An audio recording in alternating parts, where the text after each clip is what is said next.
Miss Lanier. This early, you'll have to take the local. All right, Phil.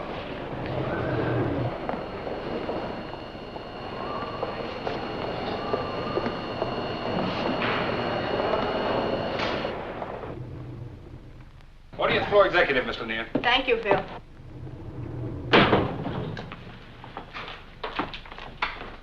Good morning, Miss Lanier. Good morning, Martha. I couldn't find a cab anywhere. Such a lovely day, though. 40th floor executive, Ramsey and Company, Miss Stevens. I'm sorry, sir. Our switchboard doesn't open till 9. You should be able to reach him shortly thereafter. And that's correct, sir. Mr. Staples begins with the company today. I'll leave you a message on his desk. And would you put this on Mr. Staples' desk, please? Yes, ma'am. Mr. Staples will be in Mr. Quinn's old office, executive corridor. Yes, I know. I said deliver it, not read it. Yes, ma'am. Executive, 40th floor, Miss Stevens.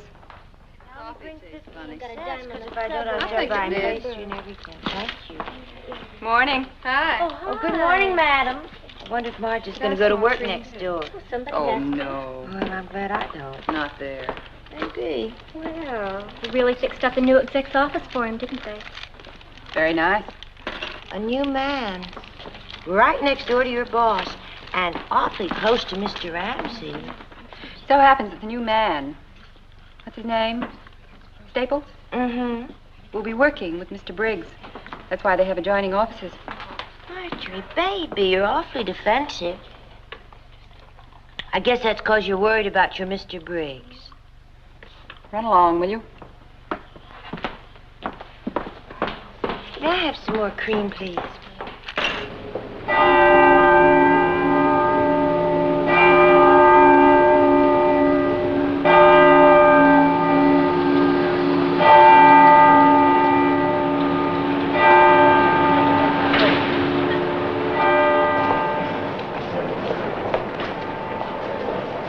Next car, please. Next car. Next car, please. Okay. Next car. Harry, Charlie, Joe, express down. No stops for Jan.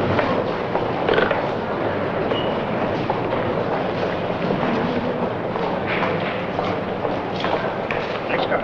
Next car. Next car, please. Next car. Next car. Morning, Mr. Ramsey. Next car, please. All right.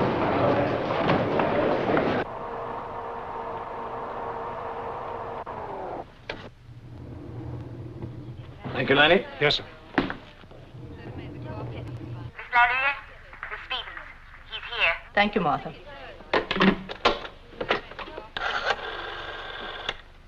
Chief operator, please. Miss Phillips, you can put this morning's 3 long-distance calls through to Mr. Ramsey. Portland, Dallas, St. Louis offices.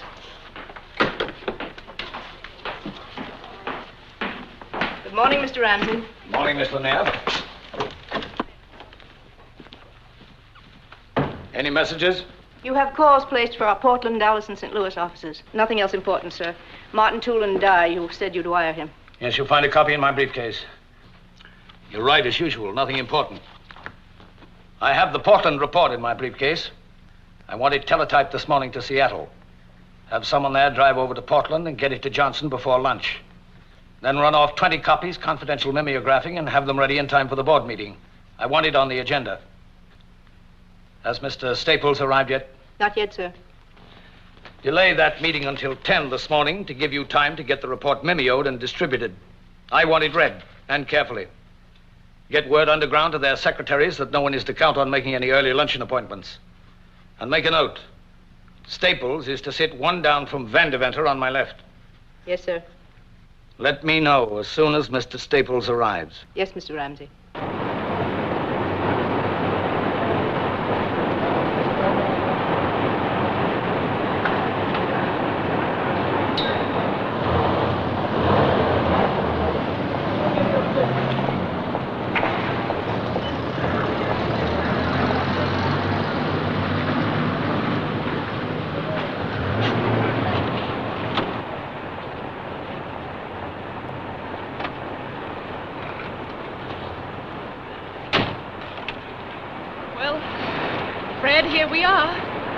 Yeah, here we are. A little different than Mansfield, isn't it?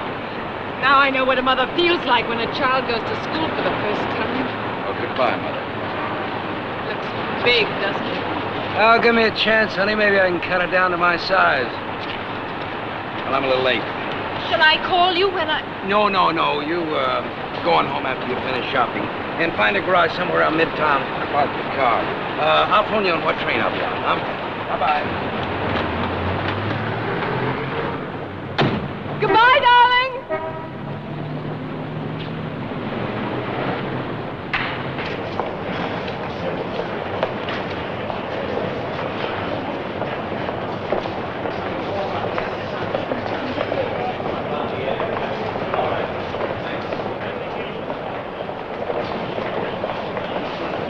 Ramsey and Company, the board said... Yes, sir. Executive or administrative? Oh, the executive, Mr. Ramsey. 40th floor, sir.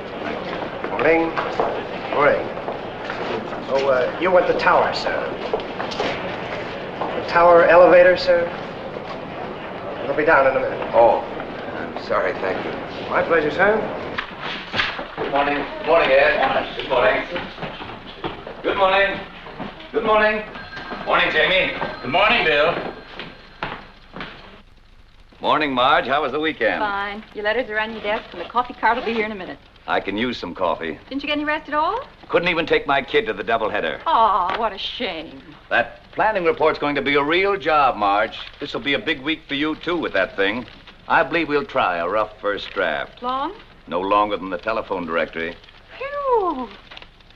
Marge. Has Mr. Staples come in yet, Marge? No, sir. Mr. Staples? Yes. I'm Margaret Lanier, Mr. Ramsey's secretary. Oh, how do you do? Mr. Ramsey would, of course, be here to welcome you himself, but you caught him on a long-distance call. May I take you back to your office? Well, thank you very much. And on our way, I might show you some of our other departments. Have you met Miss Stevens? I introduced myself, Miss Lanier. Fine. And may I bid you my own personal welcome. We're very glad to see you. Well, that's very nice of you, thank you. Now, if you'll just come with me, Mr. Staples. Miss Stevens. Marketing and sales are below here. We have our own research department on the 40th floor. Perhaps you'd like to see that later. This is the executive corridor. Mr. Ramsey's office is that one down at the end.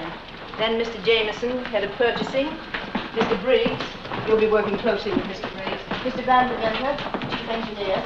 And this is your office.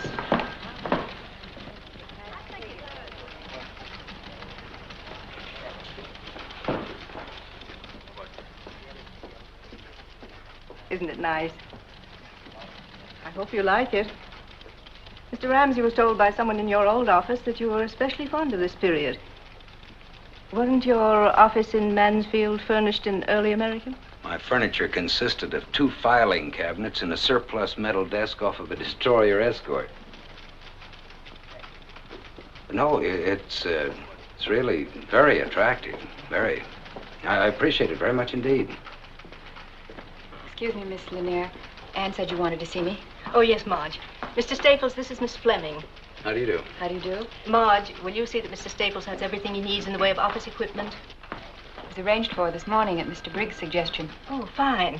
I must rush now, Mr. Staples. Again, a most cordial welcome. Thank you very much. And, Marge, will you step by at my desk when you finish here, please? Yes, Miss Lanier.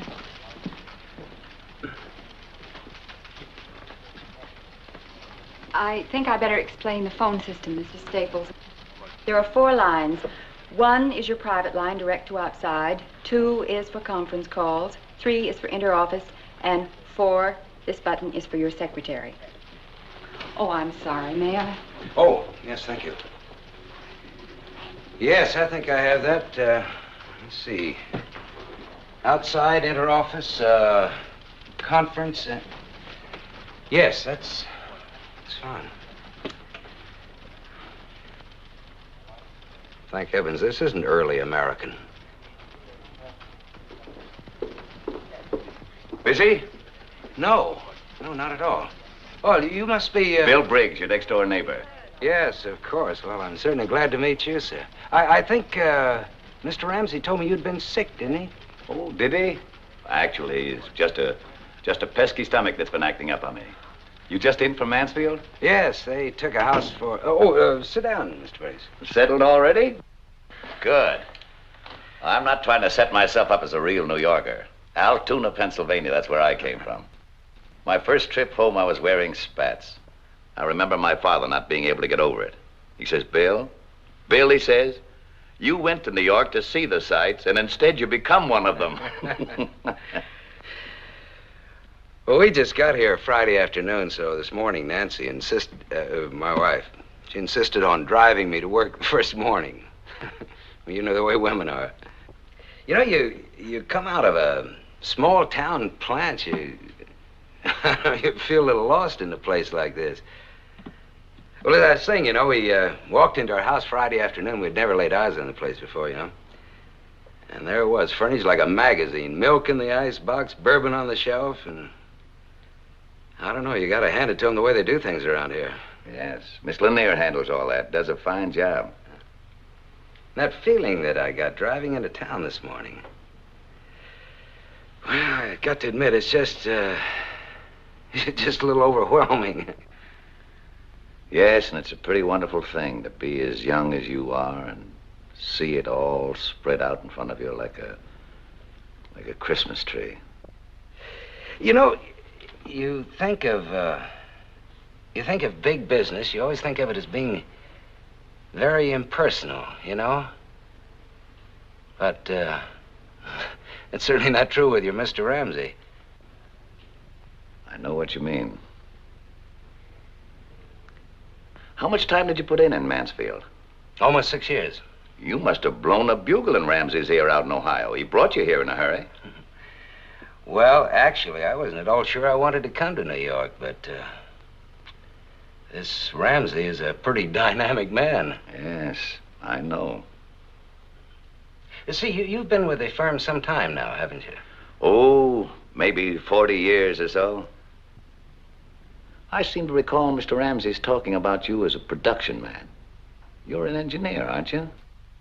Yes, but from what he told me, I guess I'll be a little of everything around here. Mostly in industrial relations. Industrial relations? Matter of fact, it's been one of my specialties. We ought to get along pretty well together. I'm sure we will. Excuse me. Mr. Ramsey's called a meeting in the conference room, Mr. Briggs. Oh? Well, Fred, it's been a real pleasure meeting you. Thank you. Mr. Ramsey's expecting Mr. Staples, too. Oh. Well, then I'll go in with you if you don't mind. Not at all. I just hope Mr. Ramsey remembers hiring me. Mr. Ramsey rarely forgets anything. After you. Thank you. Staples? Yes. Hello. Fred, this is Harvey Jameson, head of purchasing. Oh, how are you? So they finally finished it. What? Oh, Fred, your office on Friday, the painters and all, it was a madhouse. Say, Bill, are you taking along Ramsey's breakdown? Oh, no, I forgot that. A couple of other things I forgot, too. Jamie, would you and Fred go along together? I'll be in a few minutes. Fine. I suppose Lanier's giving you the cook's tour. What? Oh, yes. Did he show you the conference room? Oh, yes, on the other side, yes. Mr. Briggs? What is it, Marge? I don't know. Mr. Briggs, I think I ought to resign. Resign? What are you talking about? What happened? What is it, Marge? Mr. Briggs, I've just been ordered to go over to Mr. Staples as his new secretary. Temporarily? No, I don't think so. Who gave this order? Miss Lanier. When? About 5 minutes ago. I'm supposed to break in your new secretary. They've picked a new secretary for me? Yes, I think so. It's out of the question for you to resign, Marge, to even think of resigning. You're a fine, wonderful woman and a great secretary. That's the reason they want you over with Staples. He'll need someone like you because he's new here and they want him to get into harness fast. Who can tell, Marge? One of these days, that stomach of mine, pretty perverse organ, and I'm tired. You know, as it must to all men. Mr. Briggs? Have you any idea who your successor is? Yes, they've chosen Sylvia Trammell. Miss Trammell. It is so ordained. So be it. She's new, but she's supposed to be very good at dictation. Well, we'll give her a chance to prove it. Mr. Briggs, if I could only tell you what this job has meant to me, what working with you has meant to me. All right, kid. Wash up, get your money, and get out of here. And give Mr. Staples all the best you've got in you. I know you will. That's the only way you operate. I like the guy. I have a feeling he's going to carve out a career around here. Yes, sir. Everybody seems to think so. I'm sorry to keep you waiting, gentlemen. Mr. Ramsey will be with us in a moment.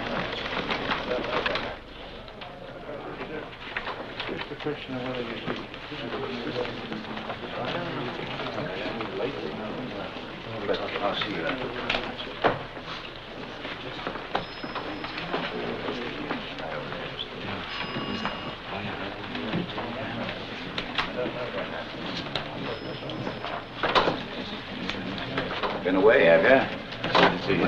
Oh, sorry, Fred. I was held up for a few minutes. See you later, Fred. Now, where are we going to sit you?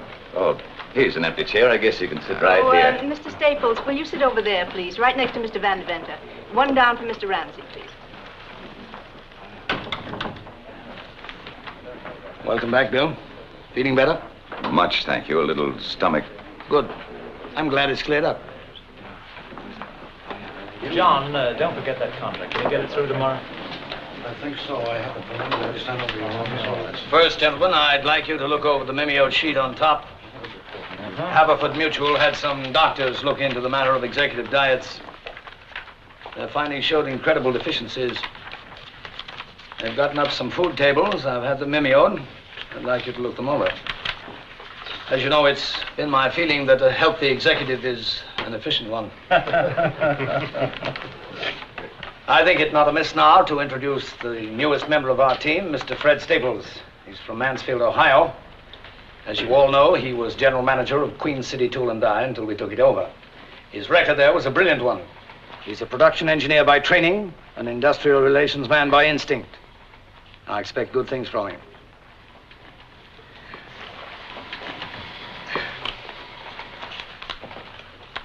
Oh, you've probably met everyone, but just for the record, reading from left to right, Mr. Jameson, head of purchasing. Yes, we met. Mr. Granigan, controller. Mr. Gordon, head of sales. How are you? Mr. Latham, head of service. Mr. Portier, chief of operations. Yes, nice knowing you. And Mr. Van Deventer, chief engineer. How are you? Nice to see you. It's a pleasure. Oh, and of course you've met Mr. Briggs, Oh, yes. who is our vice president, assistant general manager, in charge of everything that everybody else forgets to be in charge of. Now, gentlemen, you all have before you a copy of the Williamston plant purchase prospectus. Mr. Jameson, did you attach your supplements? It's right there, Mr. Ramsey. Page 17R under process equipment. And Mr. Granigan, the stock purchase plan I outlined, I have your comments here? You do, Mr. Ramsey. Good. Feasible, is it? Very much so, in my opinion. Good.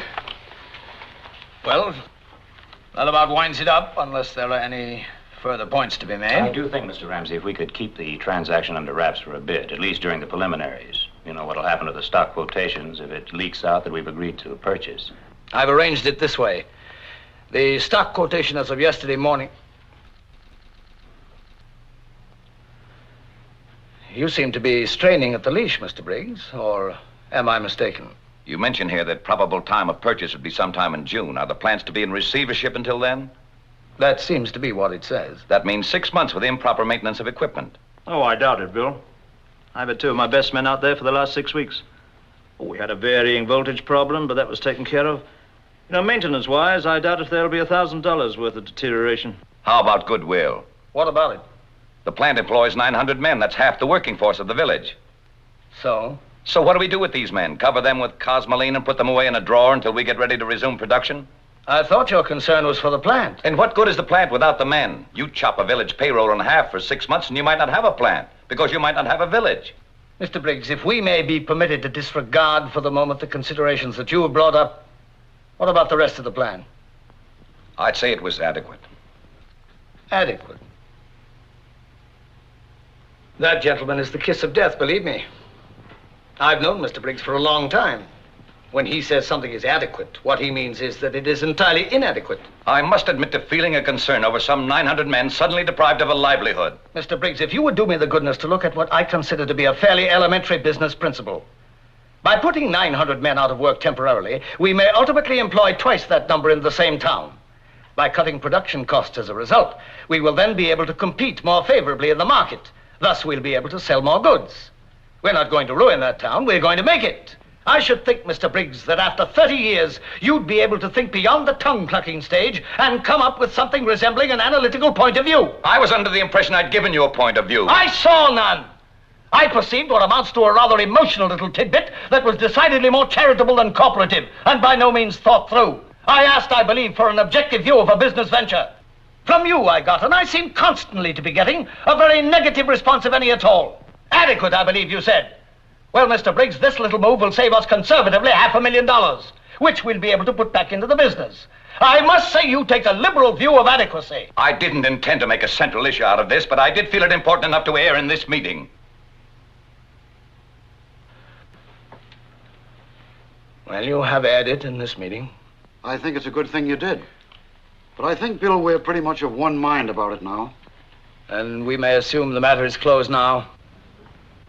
Mr. Briggs.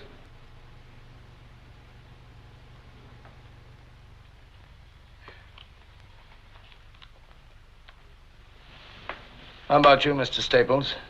Do you have an opinion? No. No, I think not, Mr. Ramsey. Why not? Well, frankly, it's a little out of my grasp at the moment. I don't know anything about the firm, its corporative setup, reasons for bankruptcy, or for that matter, its product.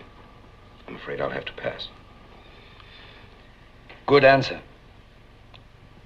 I respect thoughtful judgment, Mr. Staples. Congratulations. We'll adjourn now until 2 o'clock. I'm sorry we got started so late this morning, but I wanted this analysis mimeoed for your inspection. After lunch, we'll take up the Portland report, which you have before you. Mr. Granigan attended the stockholders' meeting there on Tuesday, and we'll begin our discussion with his report. That's all. All right, sir. Oh, Bill. All right, come and have some lunch, eh? No, thank you. Oh, Bill, wasn't there something you wanted to speak to me about before? Nothing important. Fine. Tummy's all right, eh? Cast iron. Couldn't be better. Good. Keep it up. Oh, Staples. See you later. You bet. Good to have you with us, Staples. Thank you. The arrangement's satisfactory? Oh, yes, just perfect. I'm sure you'll be hearing from my wife very soon about that. It's a beautiful house. Beautiful country up there. I'm sure you'll love it. Oh, see you later, Bill? Oh, Fred. Briggs is working on a project now, a comprehensive planning report. The point is that it's very important, most important indeed for our future program, and it's far too big a job for Briggs, or for any one man to handle. Now, what I want you to do is get your finger in it. Certainly. What I mean is more than just your finger. You understand? Yes, Mr. Ramsey, you make that quite clear.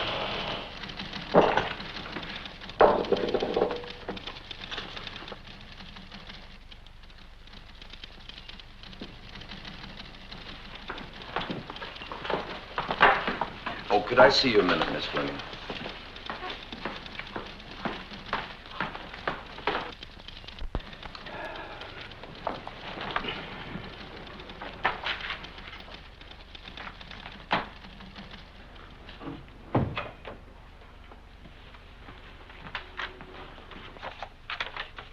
Yes, sir?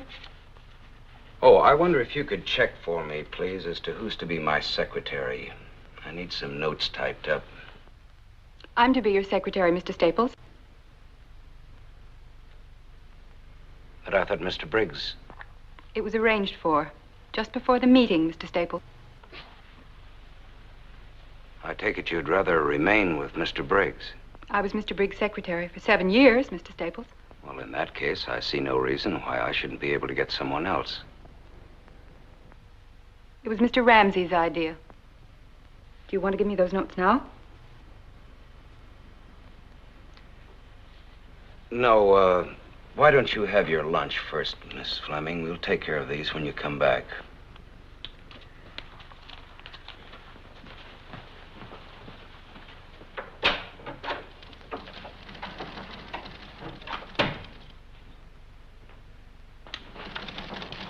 Mr. Briggs? There are some notes here that... Later, Marge. I'll do it later.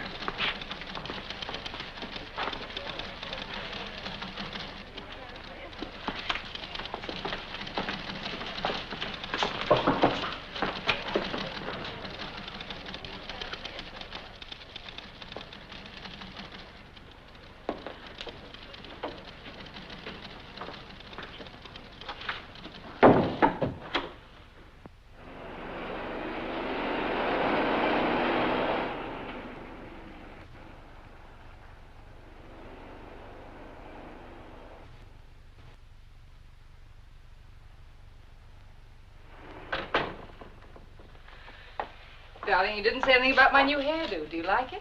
Yeah, it's lovely.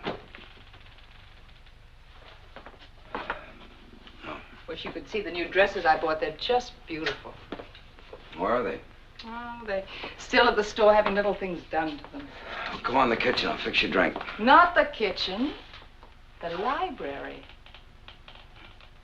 Oh.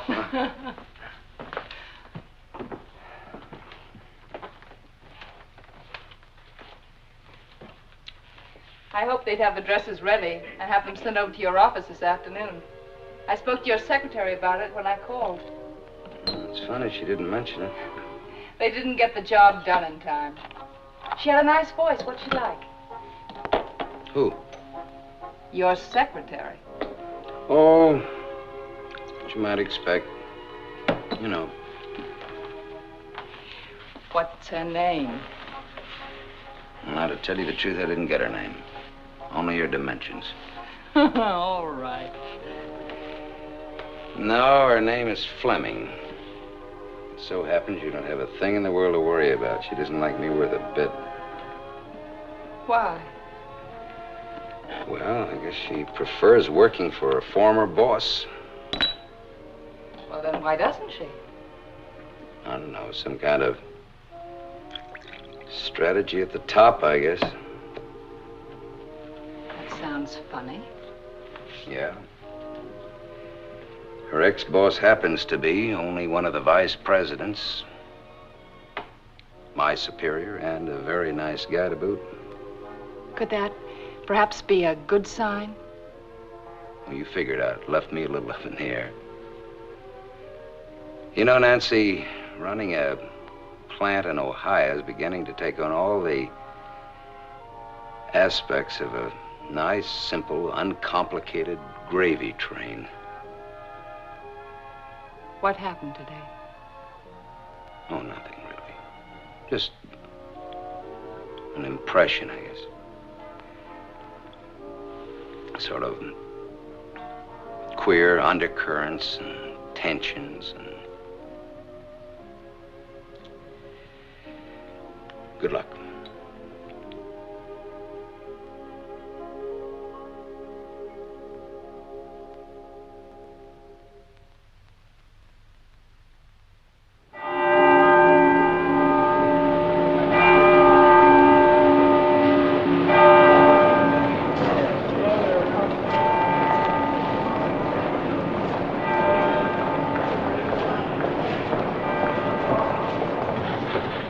Mr. Ramsey?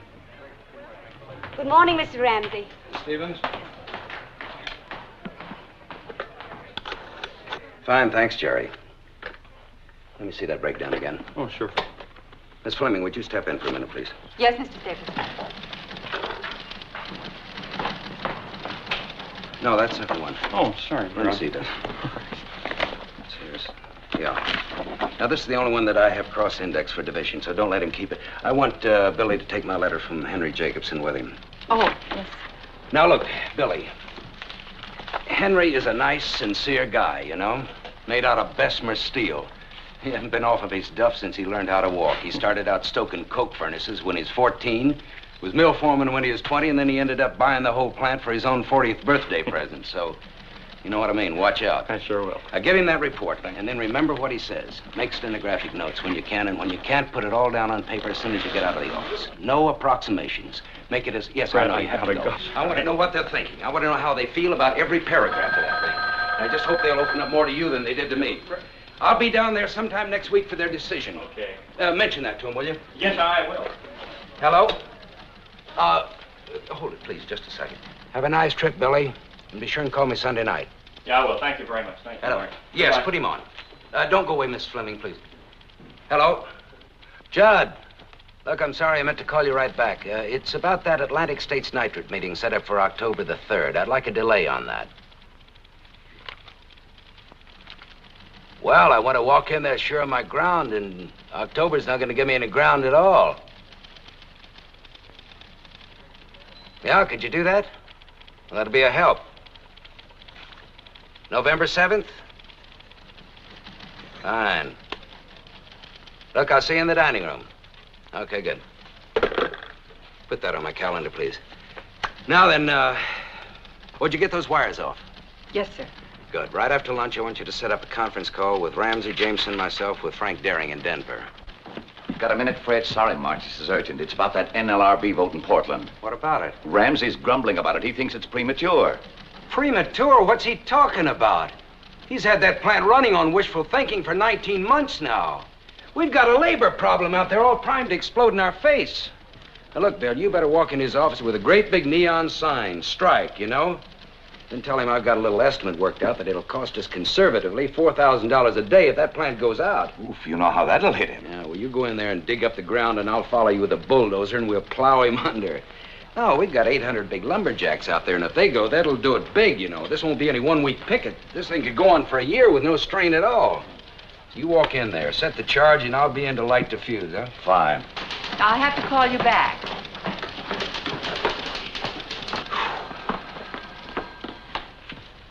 Is 2:30 convenient for your call to Denver, Mr. Staples? Do I have anything else on? I got another problem out here, if you can spare a minute. Wow, Paul, how are you, partner?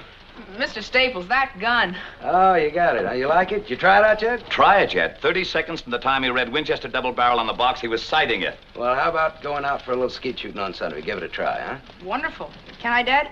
He's all yours, Fred. He's a little too strenuous for me. Mr. Staples doesn't get tired like you do, Dad. I don't get tired. He was an All-American. Well, it was just terrific, so I had to stop by and thank you. You forget it. Well, so long. I'll see you outside. Real thoughtful of you, Fred. It's my pleasure, Bill. Hello, Mr. Ramsey. How are you, Paul? Still taking your vitamins, are you? I guess so, sir. Fine, fine. Keep it up. Excuse me, Mr. Staples. Oh, man, I'm tired. I've made arrangements for your call to Denver, Mr. Staples. If I could go over one paragraph... No, I think I'll knock that off after lunch, if you don't mind, Miss Fleming. All right, Mr. Staples. No, drink it here. Relax a minute. Thank you. I will.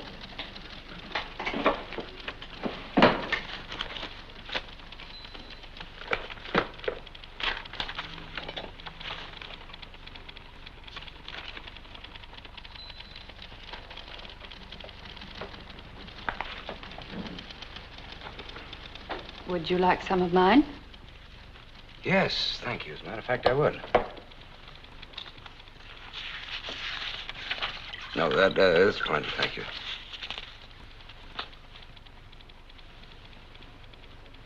Where'd you play your football, Mr. Staples? Oh, Ohio State, but don't ask me the years. I won't tell you. Then I won't ask you. Anyway, I feel about 3 times older than when I first came here. They've kept you busy.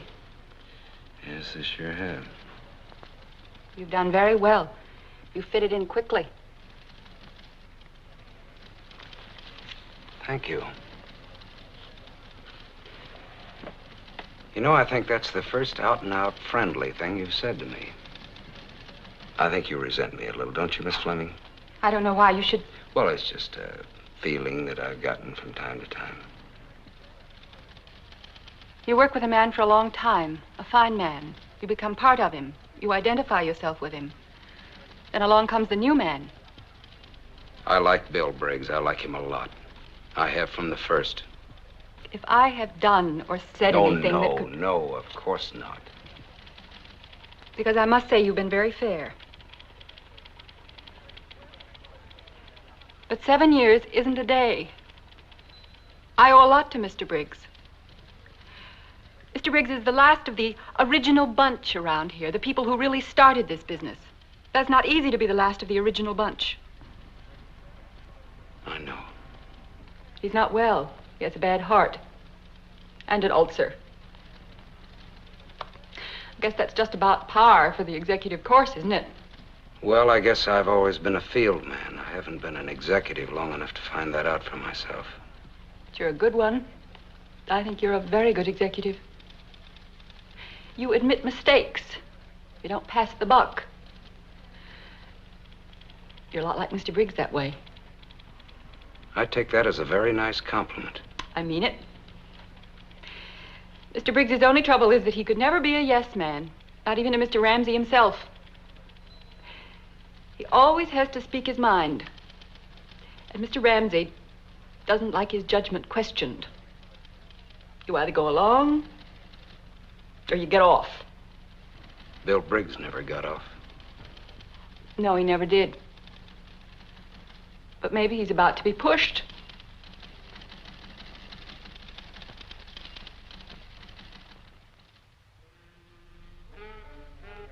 He blew up at the next round, and then Howard went right by him with a 65. A 65, I ask you. 7 birdies, and he sank an 82-foot putt on the last green for an eagle. Oh, hello, my dear. You know, that's some golf. Yes, indeed, it's wonderful.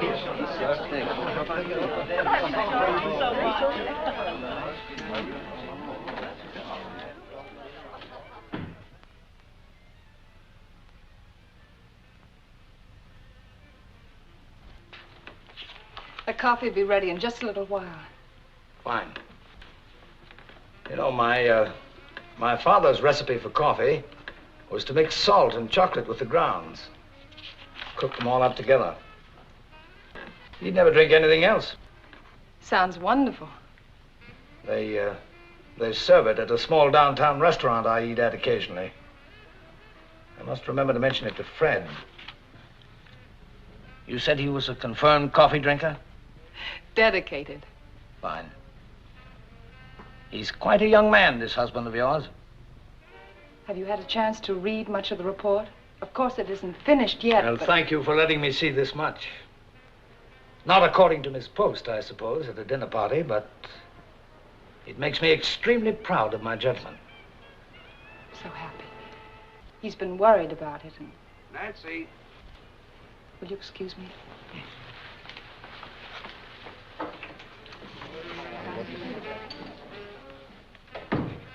Wonderful party, you two. Makes me think I should get married. Oh, don't do anything as drastic as that. Wonderful having you, Ed. Come again soon. Will you try keeping me away? I'll see you at the office tomorrow, Fred. Yes, bright and early. Good night. Ah, Jamie, you don't have to go yet. Stick around a while. It's early. Of course, I'd love to stay all night, however. We're going home. Can't get him out of here, Nancy. Usually he leaves office parties as soon as the canapes are passed. I thought everybody behaved very well. I thought so. You gotta give him credit for that. Not again. I was beginning to like off. Will you come over and see us? Certainly. Come over during the day? You know, nowadays, Jamie never gets home at all. I think we wives ought to form a union. You're right, we Good should. night, dear. Good night. Bye-bye. Good night.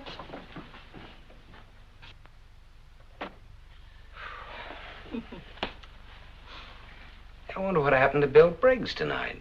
Oh, darling, I forgot to tell you. He phoned earlier. He said he wanted to come, but he just didn't feel up to Oh, it. Nancy, I wish you'd have called me to the phone. I wanted to talk to him anyway. Darling, Maybe you if were I'd have... busy. Well, I know, but I... What about Ramsey? Is he planning to spend the night? No. He just gravitated towards the library and made himself cozy. It sounds a little like artificial gravitation to me. You didn't have anything to do with it, of course. Well, he's really an amazing person. You know, I expected a real tycoon, but he's so simple, almost childlike. Baby, I just hope by mistake you never wander into a jungle. Good night, Jack. Good night. Good night, dear. Thank you. Wonderful party. Thank you. Some interesting reading matter here, Fred. Very interesting reading. I took the liberty of accepting your wife's kind invitation to look over your report. Oh, really? Good, heady stuff. Good, solid thinking. And some of it is better than good. Of course, I can't say that I agree with all your conclusions, but I listen to arguments. It'll be good to hear arguments for a change. Good arguments. Well, I can't tell you what a relief that is. We really sweat that one out. Fred, I like a man to show initiative. I like a man who's not afraid to think a new thought, to take a different kind of step on his own. With your permission, I'll borrow this extra copy of your report just overnight. But for now, I can say I'm very impressed. Well, of course, we haven't finished this thing yet, but Bill and I feel that another week... Bill? A week... You mean Briggs? Yes, sir. Well, we work together on this. Oh, come now, Staples. I pride myself on my sense for style. I can link what I see with what I know to be peculiar to a certain individual. And I know Bill Briggs' work. I've been exposed to it since I was of voting age. This isn't his style. It isn't his brand of thinking. Well, I don't know what Nancy could have told you, but Bill and I work together. Fred, learn to accept success. It's tougher sometimes than learning to accept failure. Don't take half of your accomplishment and hand it out gratuitously to the man on your left who hasn't the stuff to do it on his own. That's charitable, humane, and it makes you feel good. But it's not business. Mr. Ramsey, I'd like to clear up one point. There'll be a meeting on Tuesday, Fred. We can discuss the report then. I assure you I don't want any undue credit. I never extend undue credit. Ask anybody. Ask your friend Briggs. You think I'm tough on him, don't you? I am tough on him. Well, I think Bill is... I think he's a good man. He was. And grandfather clocks were good clocks, and Stanley steamers were good automobiles, but you can't run them in competition today. I must say that I like some of his ideas very much. Very much indeed. So do I. Some of them.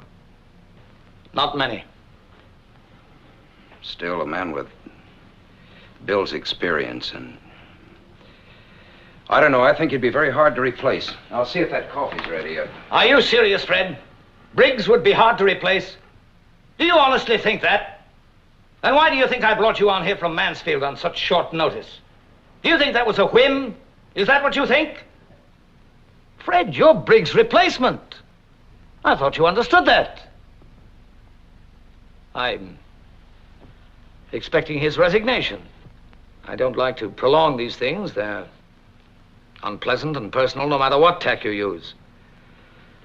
And under no circumstances could I or would I undertake to fire him.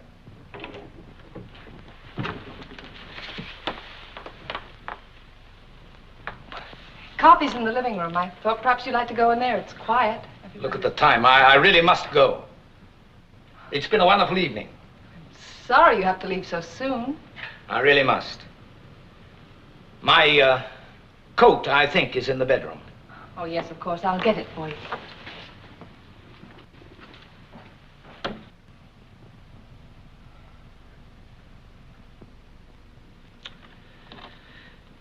May I make a suggestion? Mr. Ramsey, I don't want to seem ungrateful. I'm not looking for gratitude. You can't run a business on thank you notes. That's Briggs' trouble. And God forgive me, that was my father's trouble, too. This incredible conception of a huge industry being run like a soup kitchen, like a welfare comfort station. I know what the old-timers think of me. I've grown up getting stared at by a lot of tongue-clucking old fogies who find me ruthless. The kind of people who represent everything that might have kept our business from growing to anything like its present size. This stupid black and white idea that honesty and fair profit are incompatible. I just happen to feel that the atmosphere of a large corporation cannot be constantly cathedral-like.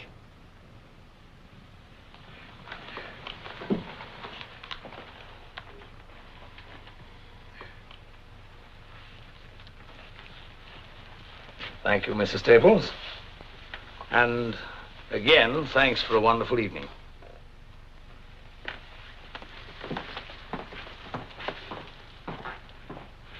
I'll see you in the morning, friend. You didn't steal that promotion. You won it. Remember that.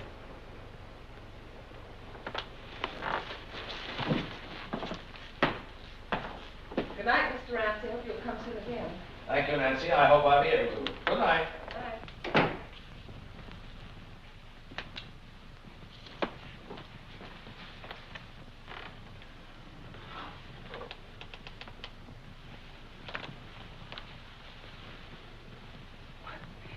What was that all about? I'm Bill Briggs' replacement. Vice presidency. You must have really spread it on. Listen, a little rare roast beef and wifely pride don't get you that kind of a promotion. Yeah, I'll take something a little more. A little misrepresentation for one thing. A little switch in authorship for another. You told him I'd written that report. I did not. I told him Bill had helped you. But Nancy, this is Bill's basic idea. Oh, the same set of ideas that he's had for years. I gathered that much.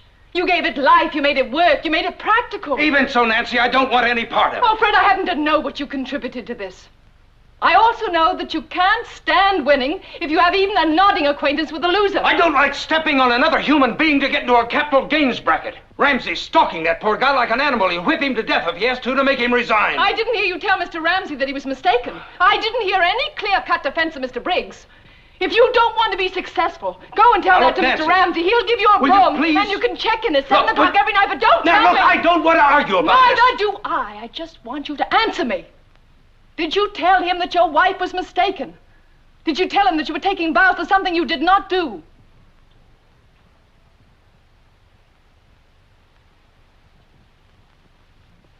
No. No, I didn't. Why not, Fred? Why not? Because I want the job. Thank you for a straight and honest answer. Now I think we can both sleep tonight.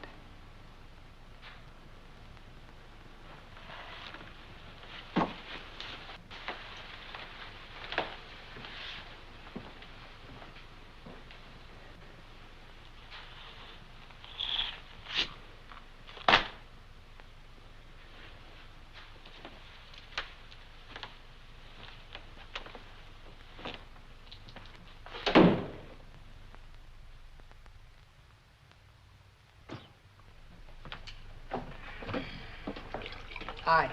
Good morning, Paul. Where's Cora? She's late, I guess.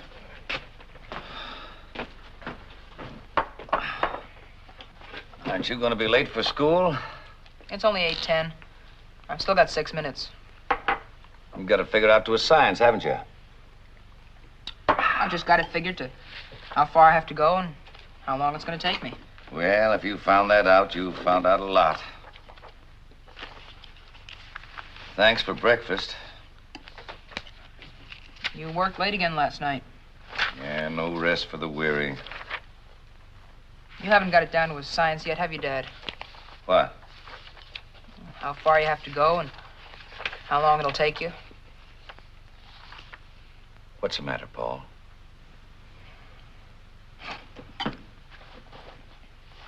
Here's last night's doubleheader, the one we were going to see. Oh, I forgot all about it, Paul. I'm sorry.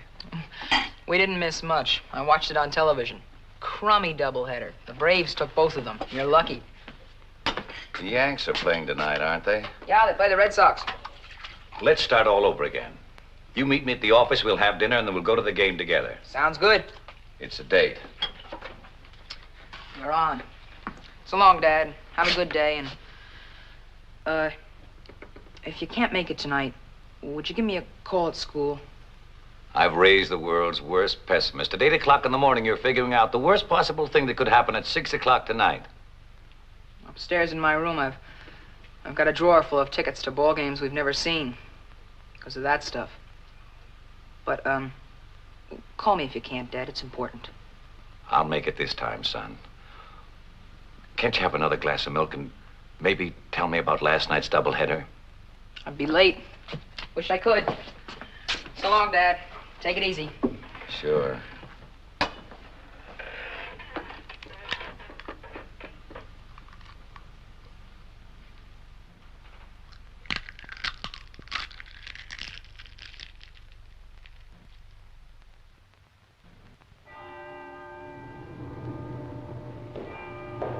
Good evening, Mr. Staples. Good evening, Sally.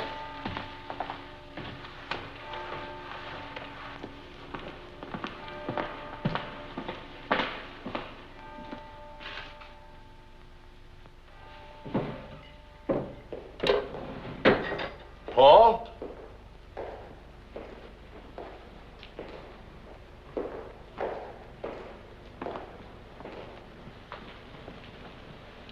Hi, Bill. Hi, Fred. I thought it was my son. He's going to pick me up.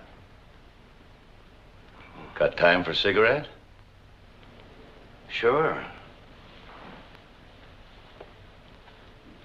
What are you doing here? I thought you were going to the ball game.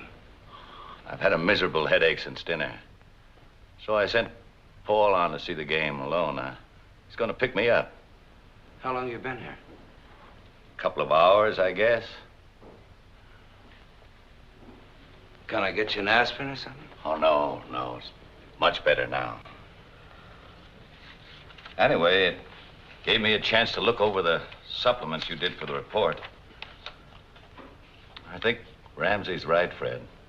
You may be an engineer by diploma, but you're a crackerjack industrial planner by instinct or something. Coming from you, Bill, that sounds real good. No question about it. Some of your suggestions were great, Fred. Really great. I've incorporated them verbatim. I like your approach, Fred. You think of people in terms of the human factor, not just logistically. Something I've never been able to make Ramsey understand. Anyway, now he can't complain I turn in the same report every year. He won't be able to say that this year. Join me, Fred? No thanks, Bill. I've got to pick Nancy up for supper and that long drive home, you know. I don't know. Maybe I'm just getting old.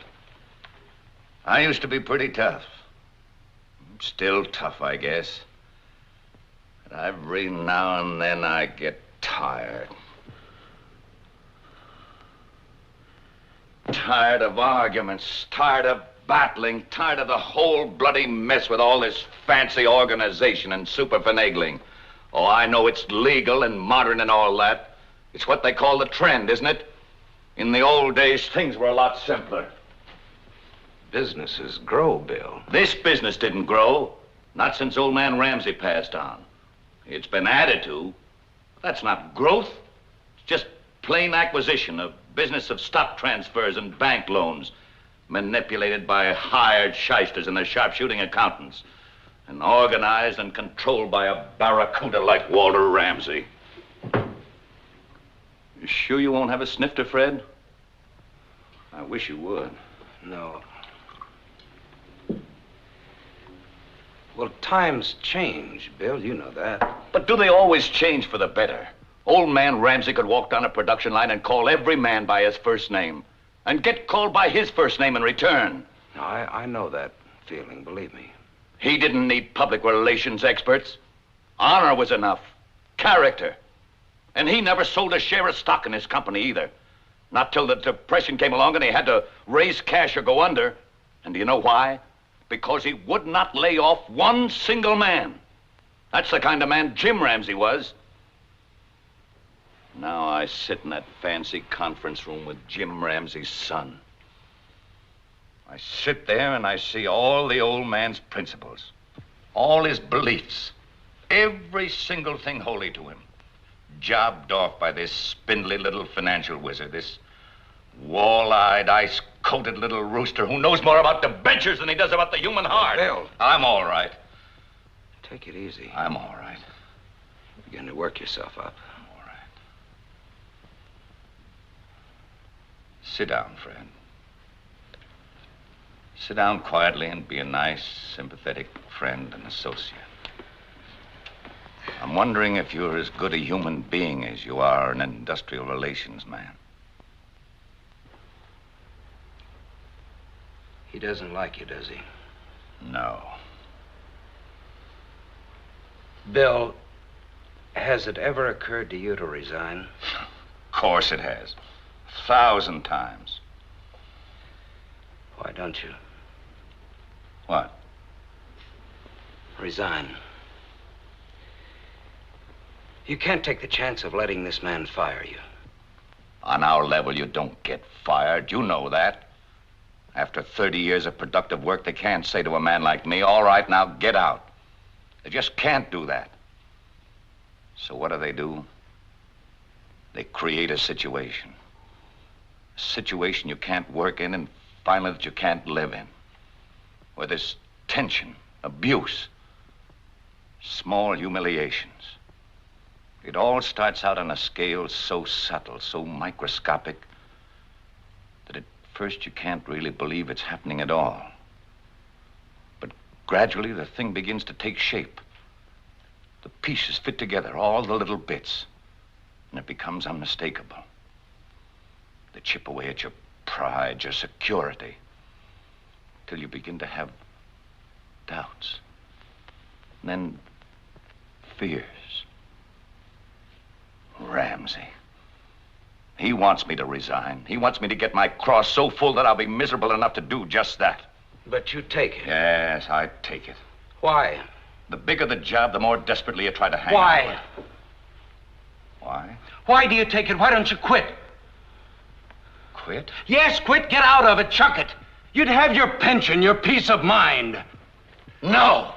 You know Ramsey's gonna go on hounding you until he makes you quit. Never. You'll never make me quit.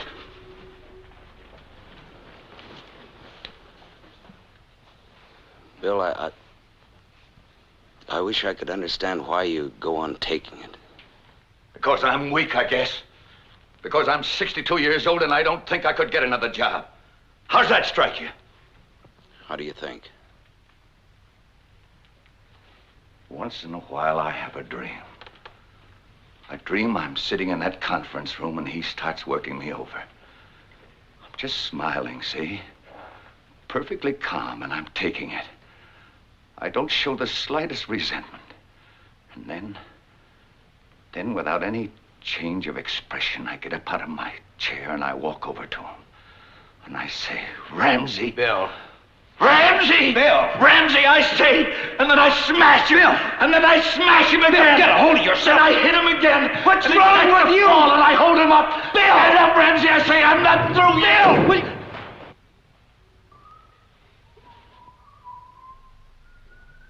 It's the kid. He's coming to pick me up. Fred, I don't want him to see me, not like this. You're all right, Bill. Just sit down now. No, he can't see me like this. Fred, help me. Help me. All right, I'll take care of him. You just lay low for a minute. I'll see he gets home. Tell him I left early to get some Bill, rest. please be quiet. Please, Fred, hurry. Be quiet.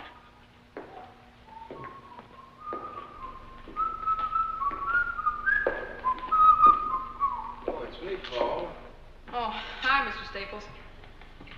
Man, what a place by night. Where do they keep the caskets? How you doing, partner?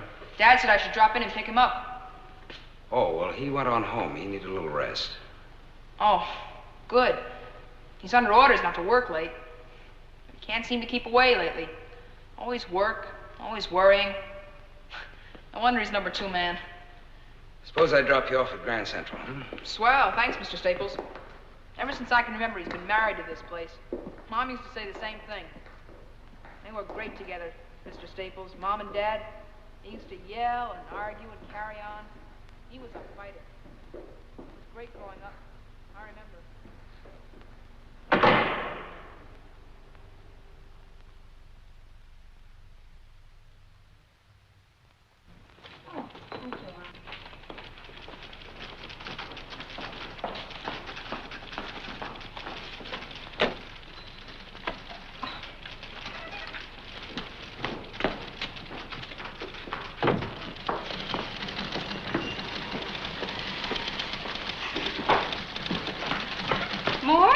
another bundle on the truck.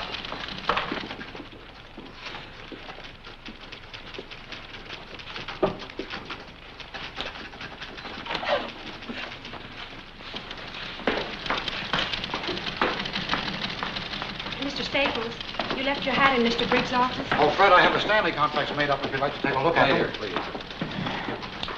Bad night.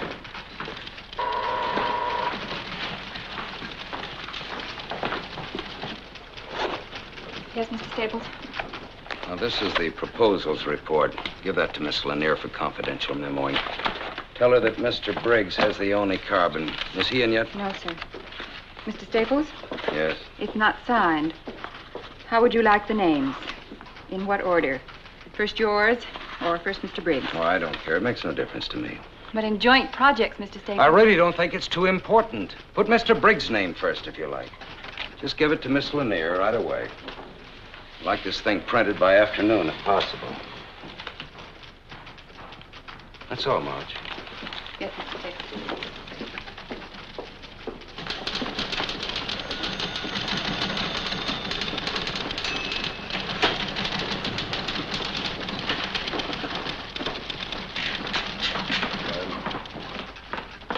Yes, Marge, dear, what is it? The proposals report. Would you sign it so it can be printed? Oh, would you...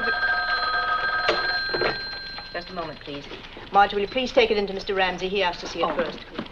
Hello? Oh, yes, good morning. Is that the report? Yes, sir. Miss Lanier said you wanted to see it. Yes, I do. Who signed this? I wrote the title page. Mr. Staples suggested I sign it.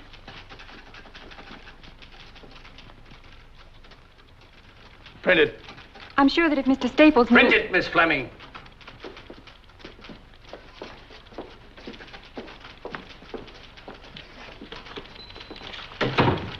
I can sign that report now, Marge.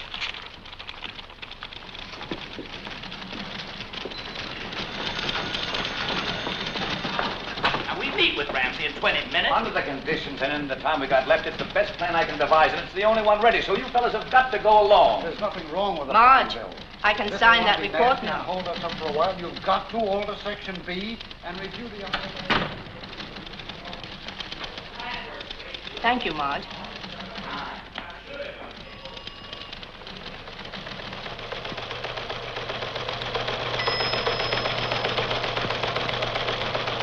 The major projects during the period of aforementioned being the Huber Petroleum Refinery, the Sterling Cast Airs Refinery, the Chatham Nickel Smelter Company, the Henderson Valley Dam, the Swing Carbon Steam Plant, and the New England Canadian Natural Gas Pipeline. Good report, Van. Thank you. I got a real feeling of activity during your reading. The next item of business is the project's proposal report. Clearly of the greatest single importance on our docket this morning. I must say, and I'm sure you'll all agree, that I am not given to enthusiasms at the drop of a submission.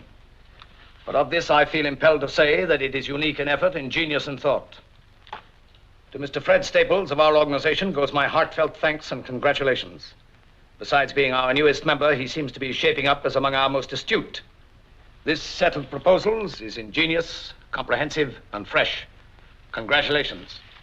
Your success is a reaffirmation of my own judgment. Mr. Ramsey. Of my own good judgment, I may add. Mr. Ramsey. I prefer not to be drenched with modesty, Mr. Staples. This is not modesty, just the extension of credit where it's due. Bill here is as responsible as... Is your name about to be used in vain? I don't think Fred would use my name in vain. And it's refreshing to find someone not suffering from over-modesty. What I was trying to say is that we worked on this project together. It's a combined effort. I'm sure it was. Well, as long as that's understood. Oh, it is, it is. It's just that I feel reasonably competent to assess individual performances and to single out those that I feel should be singled out, with all due regard for Mr. Staples' concern for his fellow man. Now then, if Mr. Briggs' ego has been sufficiently nourished... I don't think Fred brought this out to feed my ego. Oh, well then whatever it was that prompted his precipitate dash to your defense... There was no dash to my defense. Why don't we drop the thing, Mr. Briggs?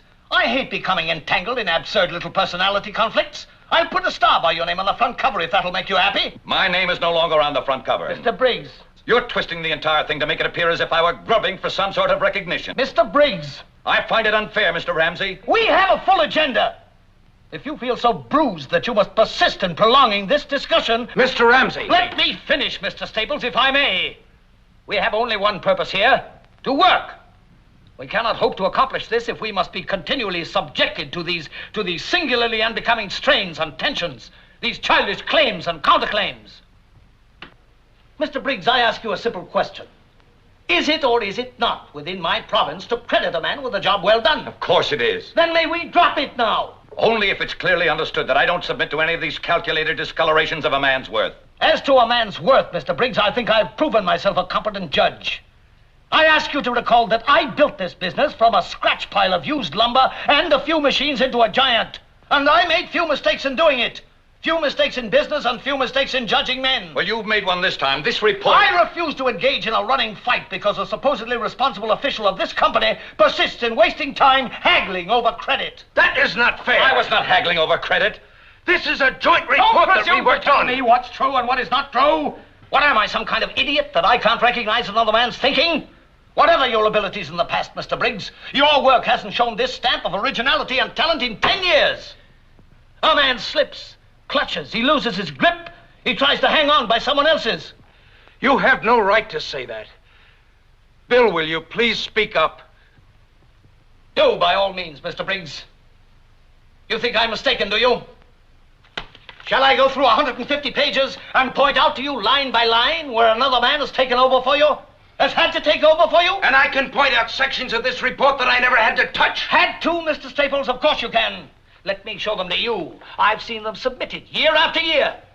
Principles and precepts for better business. Mr. Briggs' yearly platitudes. But you translated his unworkable, well-intentioned philosophy into tough business procedure. You make it work. Ramsey! Mr. Briggs, I will not tolerate insubordination on any level. And if anyone here finds that intolerable, he has the God-given right to offer his resignation.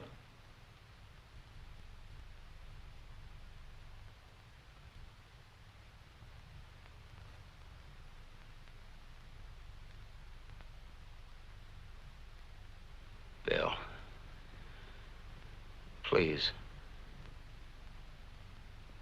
Mr. Ramsey, I had no intention of seeming insubordinate.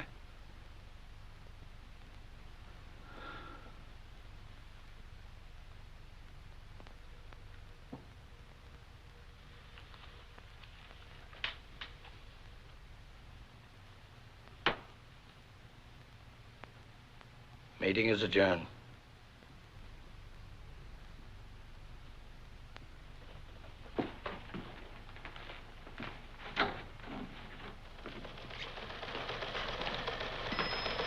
Mr. Briggs.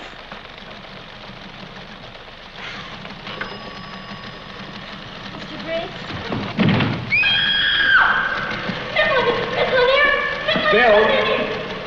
Bill, can you hear me? Little bottle of pills. Coat. Office. Get some water. Yeah. Brannigan, get an ambulance. I've called Dr. Blake. Don't move him. Fred, he's still giving orders. Do me a favor, Fred. What, Bill? Tell him. Go to...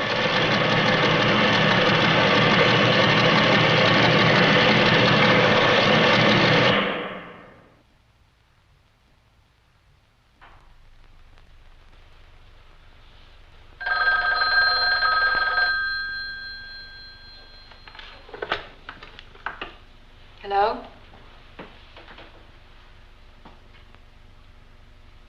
Thank you, Mr. Staples. 5 minutes ago.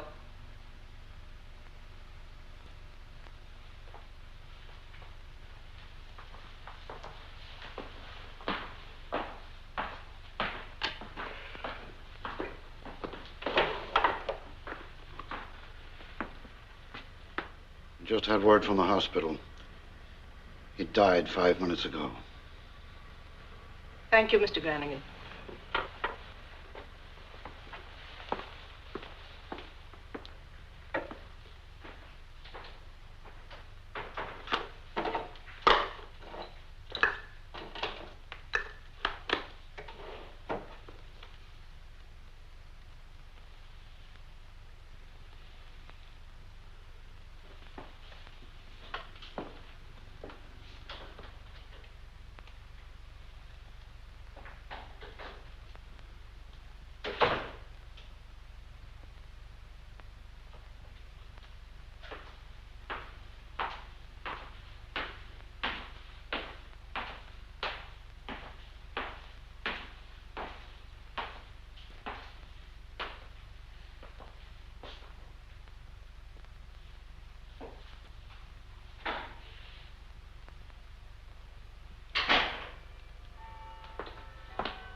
Nancy, what are you doing here?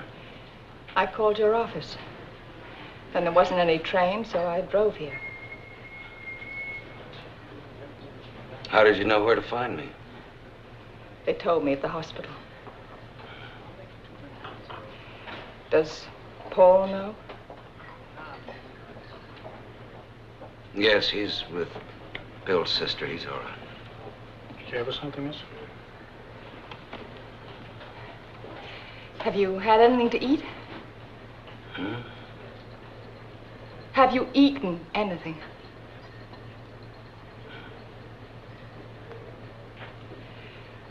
Fred, what happened? Nothing. Not a thing. Except a murder. There were witnesses, too, plenty of us. And no one lifted a finger to stop it. Fred. Nancy, I know I didn't lift a finger. Don't know. I'm not going to have you going around in sackcloth and ashes for something that you did everything in your power to stop. You begged him to resign. You know that. What more could you have done? What more could anyone have done? Nancy, I think you'd better go home. Would you take this, please? Are you coming? No. Then I won't go. I want you to go home and start packing. Where are we going? I don't know. Somewhere, anywhere. Just away. There's an awful stink in this town, and we're gonna get away from it. Come on, I'll put you in the car. No, I'm not going to leave you alone. Nancy, I want you to go home, please. No, I'm not going tonight. Tomorrow I'll do anything you ask. I'll pack. I'll go anywhere you ask, but not tonight. Not in the state you're in. Now, look, there's something I've got to do. Fine. Then we'll do it together.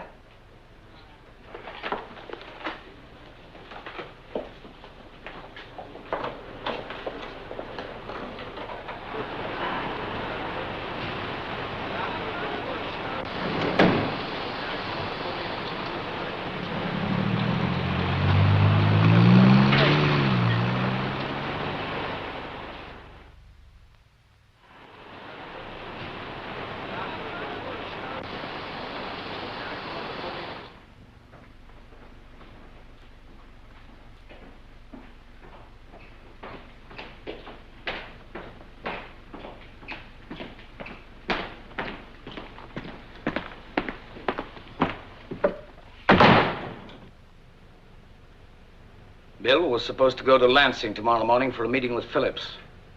You'll have to take his place. I believe I've already mentioned that. Yeah, you mentioned it.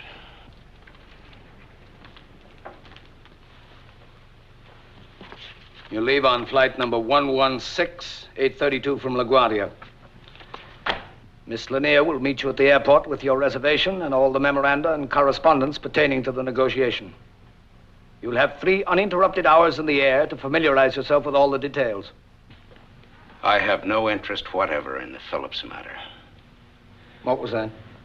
I'm telling you that I don't want the job. I'm through. I'm quitting. I resign as of now. Why? Because I hate your guts. You used Bill Briggs for a whipping boy. You made him knuckle under and then you beat him to death. You wouldn't try anything like that with me because I'd kill you first. I'm not a nice human being. What else? You're nothing but a freak. You drive your people into peak efficiency if they can make it or a grave if they can't. Because Bill Briggs lacked the strength and to the stand capacity. He was second in command. He had a lot of responsibility to hold, and he cracked under it. It was his business, too. It's no one's business. It belongs only to the best, to those who can control it, sustain it, nurture it, keep it growing. Right now, it belongs to us because we're producing. But in the future, it belongs to whoever has the brains, the nerve, and the skill to take it away from us. Well, they can have my share of it right now because I don't want any part of it. What do you want from me? Apologies? I don't apologize. What else? A nice unsullied conscience? You walk out of here with a halo because you spoke your mind? What do you do then?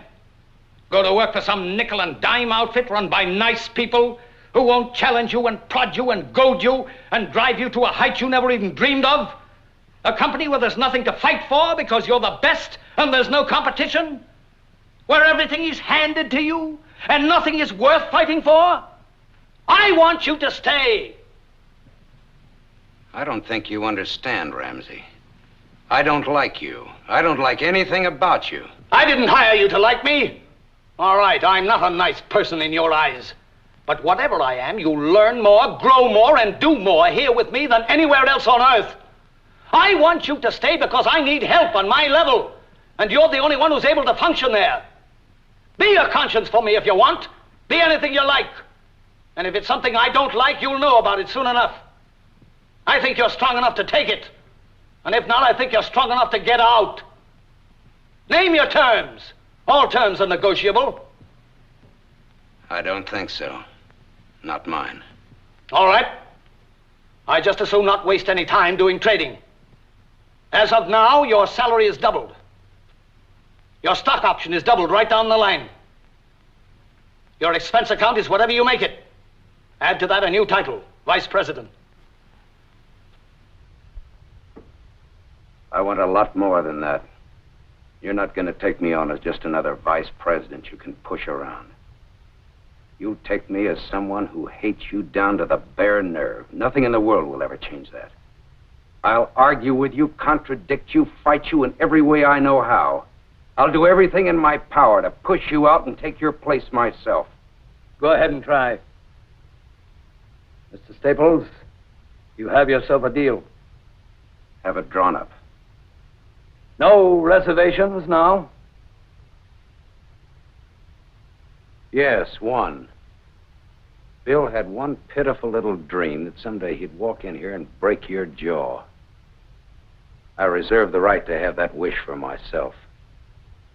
I'll have it drawn into the contract, with a little rider giving me the same privilege.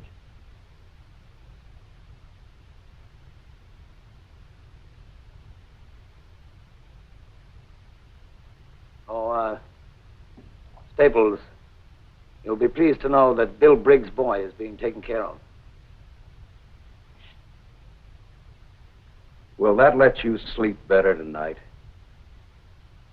It begins, huh? It begins. Fair enough? Fair enough.